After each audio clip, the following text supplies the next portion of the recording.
Welcome to the NC Spin After Spin. Opinions from our panelists just available on our website. Chris Fitzsimon, I'd like to ask you, what do you wish you had said on last week's show, but you didn't get a chance to? Well, one of the things we talked about, obviously, was the unfunded liability that North Carolina faces primarily with its state health plan. And I was going to talk a little bit or try to get into the fact that one of the problems we have is we're making politicians who are elected every 2 years make decisions about what's best for the state in the next 20 or 25 years, which is very difficult regardless of their political party. For example, a lot of people might not want to hear this. I think our tax cuts that we've passed since 2013 come to roughly $3.5 billion.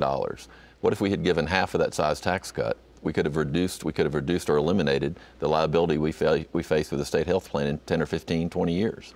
If that money had been allocated for a different, I'm not saying that was what we should have done, but that sort of puts it in perspective. When politicians are looking at teacher pay, tax cuts, and all the other things they want to do, usually the last thing they get to is how much are we going to pay for the state health plan or the unfunded liabilities, and it's a very difficult situation, and I'm not sure what the answer to that is, but two-year politics is hard to make long-term decisions.